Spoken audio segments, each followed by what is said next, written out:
Que a graça e a paz do Senhor Jesus seja com todos que tiveram a oportunidade de acompanhar esta palavra, esta reflexão da palavra de Deus.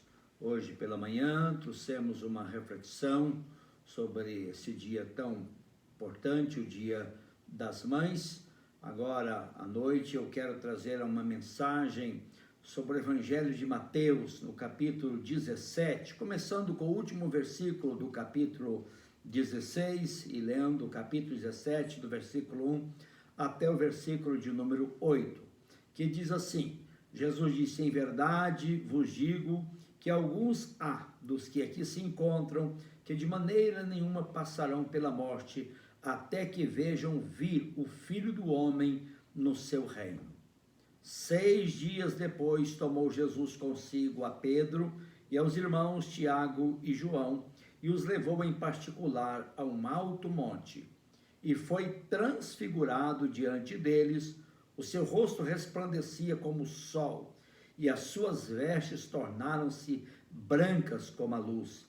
E eis que lhes apareceram Moisés e Elias falando com ele. Então disse Pedro a Jesus: Senhor, bom estarmos aqui. Se queres, farei aqui 3 tendas. Uma será tua, outra para Moisés, outra para Elias.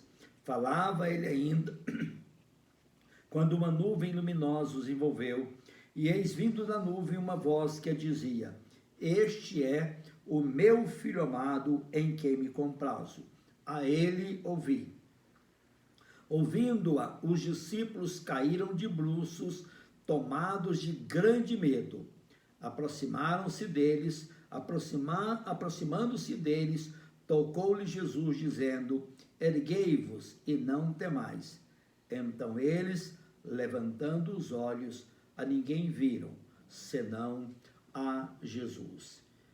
Queridos irmãos e irmãs, esta passagem é uma passagem muito instrutiva e traz lições muito preciosas para nós. O último versículo do capítulo 16, então Jesus faz esta afirmação, que alguns dos que estavam ali, que se encontravam ali com ele, de maneira alguma passariam pela morte até que ver o Filho do Homem no seu reino.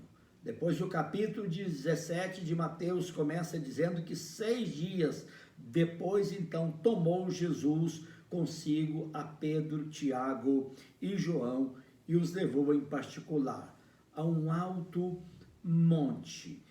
Não sabemos qual é o monte, alguns acreditam que seja o Monte Tabor, mas não temos certeza deste monte. Mas era um alto monte, diz o texto sagrado. E o texto sagrado diz que Jesus foi transfigurado diante deles e que o seu rosto resplandecia como o sol e as suas vestes se tornaram brancas como a luz. E eis que lhe apareceram ali esses 2 grandes personagens do Velho Testamento, Moisés e Elias, falando com Jesus. Lucas diz que eles falavam acerca da partida de Jesus que estava para acontecer em Jerusalém, isto é, quando Jesus ia dar a sua vida em favor da humanidade, em favor de todos aqueles que haveriam de crer no seu nome. Interessante porque Moisés foi o grande legislador da terra de Israel, aquele que foi o instrumento para a aliança que Deus fez com a nação de Israel. Escreveu os 5 primeiros livros da Bíblia, conhecido como Pentateuco: Gênesis, Êxodo, Levítico, Número e Deuteronômio. Então Moisés é o grande representante da lei. Nós sabemos que a lei aponta para o nosso Senhor e Salvador Jesus Cristo. Tudo na lei aponta para Cristo. O tabernáculo aponta para Cristo. Os sacrifícios que eram oferecidos de animais apontam para o Senhor Jesus. O próprio sacerdote, o próprio sumo sacerdote. Então, o Velho Testamento, o Pentateuco, aponta para o Senhor Jesus Cristo. Elias é o grande profeta que representa o restante do Velho Testamento. Esse grande profeta que viveu num momento tão difícil, quando Acabe, rei lá do norte, lá introduziu na nação de Israel, juntamente com a sua esposa Jezabel, o culto a Baal, e Elias se levanta então contra aquilo, desafia os profetas de Baal e mostra que só Yahvé, só o Senhor é Deus. Quando esses dois profetas então estão conversando com Jesus ali, Moisés representando a lei, Elias representando os profetas, então representa todo o Velho Testamento. E esses dois mensageiros de Deus conversavam com Jesus, falavam com Jesus a respeito da sua partida, que estava para acontecer em Jerusalém. Falava com Jesus a respeito da sua morte, que estava para acontecer. É interessante que o texto sagrado diz que Pedro, presenciando aquilo, disse assim: Senhor, bom é estarmos aqui. O Senhor quer que eu faça uma tenda para o Senhor, outra para Moisés e outra para Elias? Pedro não sabia muito o que estava dizendo ali, mas o texto sagrado diz que de repente vem uma nuvem, envolve todos eles ali, e ouve-se uma voz dizendo: este é o meu filho amado, a ele ouvi. E de repente então desaparecem esses dois personagens e fica só Jesus ali. Que história interessante é esta, porque os dois apontam para o Salvador, mas sabemos que a salvação só está em Jesus Cristo, nosso Senhor. Moisés foi o grande legislador da nação de Israel, um homem usado por Deus para preparar a nação para a vinda do Salvador maravilhoso. Elias foi outro profeta maravilhoso que levou o povo a reconhecer que só Yahvé, só Jeová é o Deus Todo-Poderoso. Mas não há salvação em Moisés, não há salvação em Elias, não há salvação em nenhuma outra pessoa, porque o Salvador maravilhoso é Jesus, aquele que deu a sua vida por nós, lá na cruz do Calvário, pagando o preço do nosso resgate, da nossa salvação eterna. Essa história traz lições preciosas para nós, queridos irmãos. Algumas pessoas usam esse texto para falar sobre a questão da necromancia, a possibilidade de falar com os mortos através da mediunidade.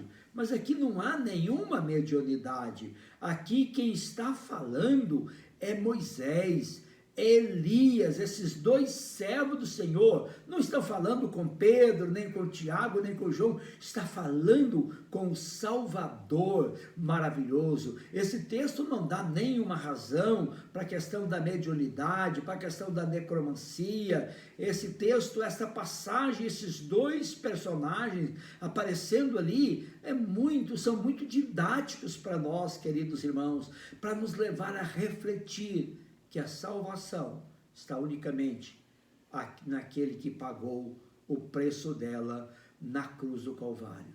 Por isso eles falavam a respeito da partida de Jesus, da morte de Jesus, que estava para acontecer em Jerusalém.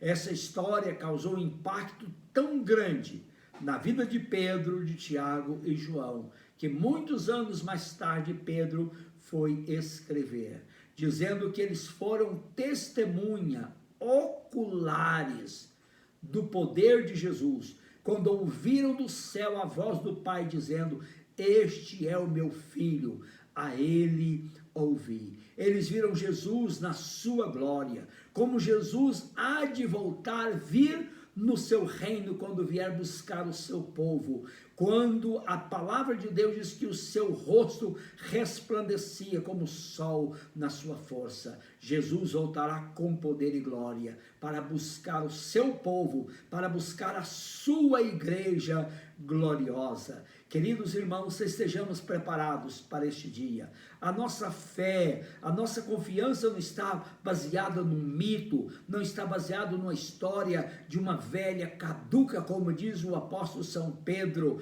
mas nas testemunhas oculares. 3 homens de Deus viram Jesus na sua glória, como será na vinda gloriosa de nosso Senhor e Salvador Jesus. Essa é a esperança bendita da igreja, a esperança da volta de nosso Senhor Jesus, que se cumprirá, acreditamos, muito breve, para buscar o seu povo. Que estejamos preparados para esse dia glorioso. Que Deus te abençoe, meu irmão, que Deus te abençoe, minha irmã, e que tenhamos uma fé inabalável em Cristo Jesus, uma esperança firme no Salvador bendito. Em nome de Jesus, eu quero orar nesse momento, e eu também quero orar agradecendo a Deus por cada mamãe que vai acompanhar esta mensagem.